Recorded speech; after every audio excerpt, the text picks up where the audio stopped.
আসসালামু আলাইকুম। আশা করি সবাই ভালো আছেন। আলহামদুলিল্লাহ আমরাও ভালো আছি। তো আজকে আপনাদের সাথে শেয়ার করবো, এগুলো হচ্ছে যে কচু এভাবে কুচা করে কেটে নিয়ে লবণ দিয়ে হলুদ দিয়ে সিদ্ধ করে নিয়েছি, ভাজি করব। কাঁচামরিচ কুচি দিয়ে দিয়েছি দেখেন। আর এই হচ্ছে শুকনো মরিচ ফোড়ন, রসুন পেঁয়াজ ভেজে নিচ্ছি ভাজিটা করার জন্য। তো এই প্রায় হয়ে গেছে পেঁয়াজ রসুনটা। এখন একটু বাটা রসুন দিয়ে দিয়েছি 1 চামচের মতো, কারণ এটা ভাজি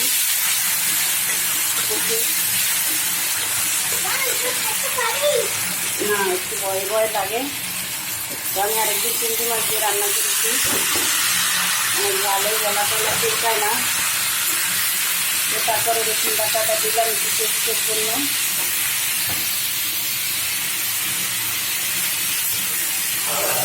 দিয়ে নেড়ে চেড়ে আর হলুদ দেবো না, লবণও দিতে হবে না। যদি প্রয়োজন পড়ে নিচে দিয়ে দেখে তারপরে আমি লবণ দেবো হালকা করে যদি লাগে।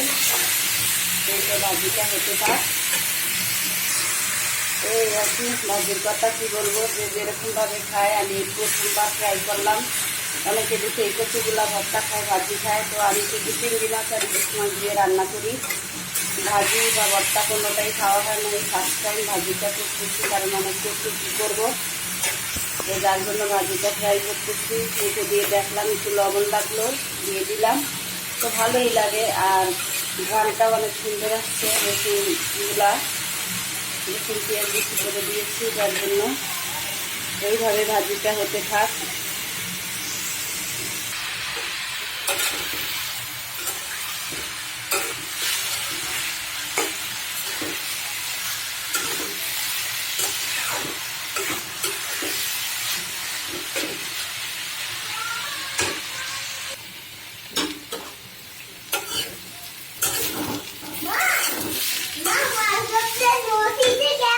তো দেখেন ভাজির ফাঁকে এক চুলায় ভাজি, এক চুলায় ডিম রান্না করে নিলাম, কারণ মাছ তো খাওয়াই হয়। তো এইভাবেই খেতে হবে। 2-3 দিন মাছ খাই, মাঝে মাঝে একদিন হঠাৎ। আমার ছেলের আবার অনেক পছন্দ ডিম সাথিনের, তো আর কি করার, সাথিনের পছন্দের রান্না সে যেভাবে ভেজে রান্না করলে ভালো হয়। তো মাঝে মাঝে আমি এই রান্নাটা করে, যে পটল আলু দিয়ে আলু পটলগুলো ভেজে নিয়েছিলাম ডিম ভেজে। এটা একটা রেসিপি আমি আমার ভিডিওতে আপলোড দিয়েছিলাম। তো এই তো আজকে আবার রান্নাটা করলাম, রান্নাটা হয়ে গেছে। সাফিনের বেশ পছন্দ। আর এই তো ভাজি করতেছি, কচু ভাজি। একটু লবণ রেখেছি, খেতে বেশ মজা হয়েছে মাশাআল্লাহ। প্রথমবার ট্রাই করলাম। আমি অনেক ভিডিওতেও দেখেছি কচু ভাজি করে, আবার আশেপাশে মানুষেরাও করে, কিন্তু আমি আর কি সারা গায়ে মানুষই করে 2জন। আর সাফিনটা এখন অতটা খাওয়া বুঝে না, তো যার জন্য ট্রাই করি না। তো আজকে অবশেষে বেশি দেখে নষ্ট হবে দেখে ভাজিটা করেই ফেললাম। দেখি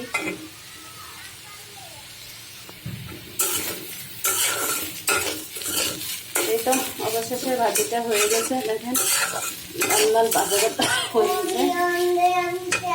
ভিডিওটা শেষ করছি। আল্লাহ হাফেজ।